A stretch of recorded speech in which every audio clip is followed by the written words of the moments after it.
नमस्कार, जल प्रणाम। आकाशवाणी लखनऊ की वायु तरंगों पर बन रही 100 दिवसीय मानव श्रृंखला, जिसको 100 दिवसीय और आगे बढ़ाया गया है, उसकी आज 129वीं कड़ी है।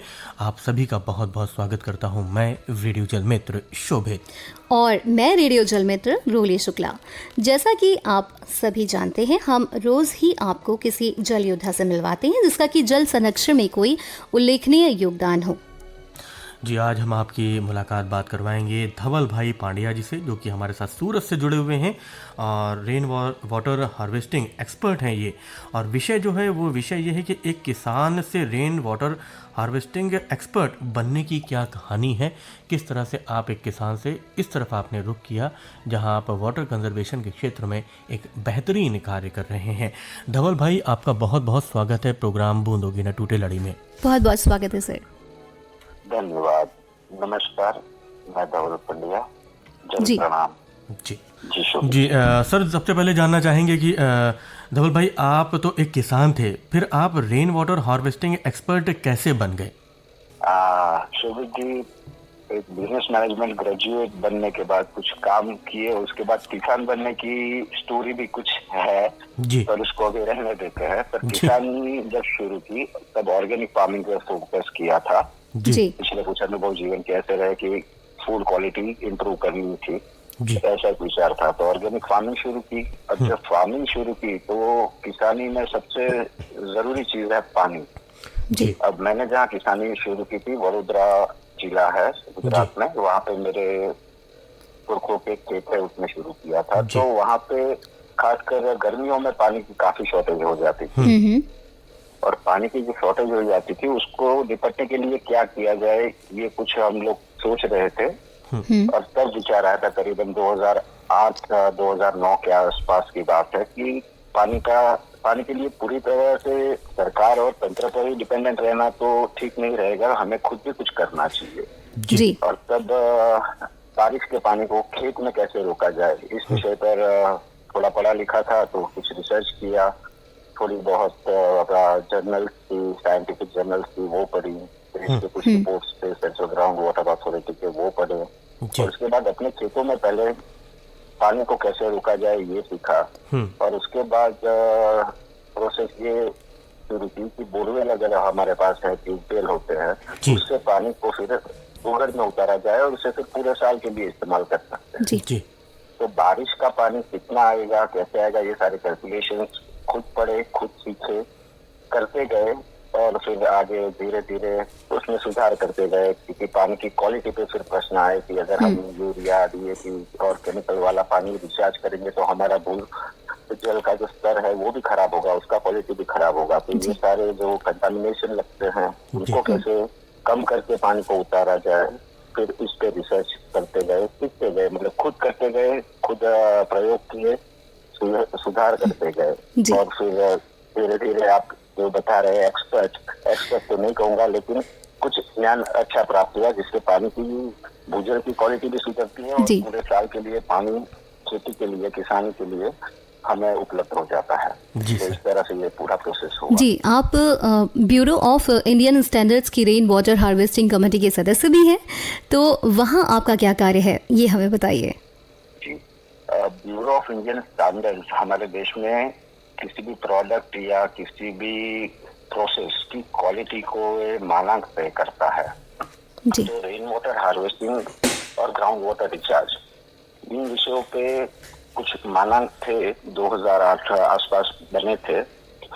पर उन मानकों में एक ही सब्जेक्ट था कि ये जो मैंने अभी बताया कि कंटामिनेशन अवॉइडेंस, जैसे कि बैक्टीरिया, केमिकल्स, ये सब बारिश के पानी जिसे रन ऑफ वाटर बोला जाता है, तो रन ऑफ वाटर में ये सब भी आ जाता है अंदर पानी के साथ। बारिश ऊपर से जब हमारी सरफेस को, जमीन को या छत को टच करती है तो ये आ जाता है। तो उसको अवॉइड करने के जो प्रोबेबल साइंटिफिक तरीके होने चाहिए थे, वो स्टैंडर्ड्स में उन तरीकों की कुछ कमी थी। तो इस संदर्भ में सबसे पहले तो मैंने प्रधानमंत्री कार्यालय में एक पत्र लिखा था।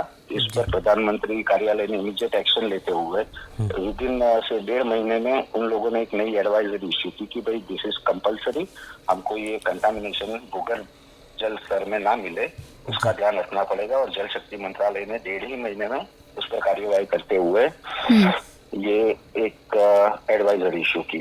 उसके बाद फिर प्रोसेस आगे बढ़ी तो BIS मतलब इसके ऊपर जो स्टैंडर्ड्स हैं वो स्टैंडर्ड्स में कुछ कमियां हैं तो उसको सुधार कैसे किया जाए उस पर बात हुई। और फिर ब्यूरो ऑफ इंडियन स्टैंडर्ड से मेरा संपर्क हुआ। मैंने उन्हें कांटेक्ट किया कि इसमें हमें स्टैंडर्ड्स को अपग्रेड करना पड़ेगा।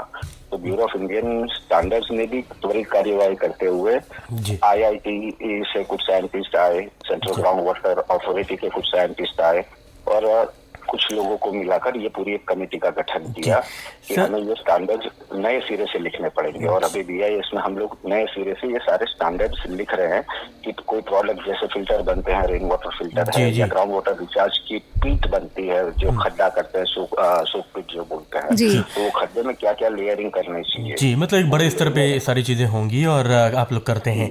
सर एक चीज़ ज़रूर जानना चाहेंगे कि आपको ग्लोबल वाटर पार्टनरशिप का वैश्विक global innovation award for world water security 2023 ये अवार्ड आपको मिला, कुछ इस बारे में बताएं।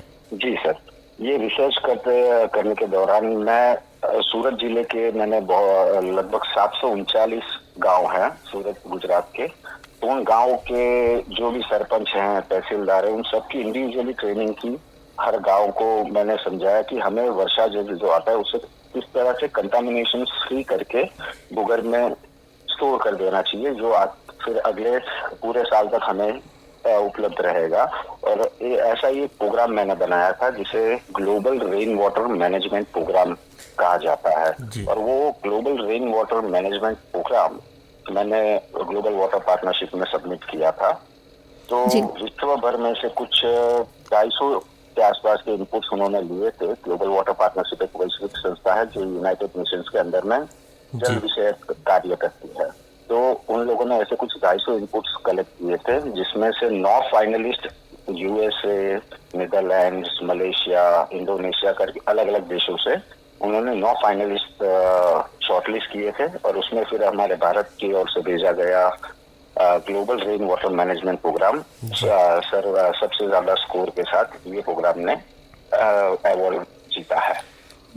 जी सर, बहुत बहुत आभार। आपने अपना कीमती समय निकाला और आप हमारे साथ हमारे कार्यक्रम में जुड़े और अपने कीमती अनुभव साझा किए। और बहुत सारी शुभकामनाएं और बहुत सारी बधाई सर आपको इस अवार्ड के लिए। और इसी तरह लगातार आप रेन वाटर हार्वेस्टिंग के लिए काम करते रहें और लोगों को जागरूक भी करते रहें कि वाटर कंजर्वेशन कितना ज़रूरी है हम सभी के भविष्य के लिए। Thank you so much sir हमसे बात करने के लिए।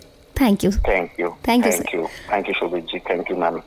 जी, तो श्रोताओं, ये थे हमारे साथ धवल भाई पांड्या जी जो कि सूरत से जुड़े थे हमारे साथ और जिस विषय पर बात की, एक किसान से रेन वाटर हार्वेस्टिंग एक्सपर्ट बनने की जो कहानी थी वो भी हमने जानी। जी, बूंदों के ना टूटे लड़ी प्रोग्राम का आज का अंक यहीं संपन्न हुआ और आप हमें अपनी प्रतिक्रिया हमारी मेल आईडी पर यानी कि bkntl100@gmail.com पर भेज सकते हैं। और अगर आपने भी वाटर कंजर्वेशन में कुछ ऐसा योगदान किया है तो आप हमें उसके बारे में भी इस मेल आईडी पर ज़रूर से ज़रूर बताएं। और कुछ प्रतिक्रियाएं हैं जो हम इस म्यूज़िकल ब्रेक के उस पर आप तक पढ़ेंगे, आपसे साझा करेंगे कि लोग क्या कुछ कहना चाहते हैं और उन्होंने भी अपने जीवन में वाटर कंजर्वेशन के क्षेत्र में क्या कुछ बेहतर किया है। मैं रेडियो जल मित्र शोभित और मैं रेडियो जल मित्र रोली शुक्ला फिलहाल लेते हैं आपसे विदा और फिर कल मिलते हैं एक नए जल योद्धा के साथ। जी, और जानेंगे कि उन्होंने क्या कुछ किया है वाटर कंजर्वेशन में। जल प्रणाम।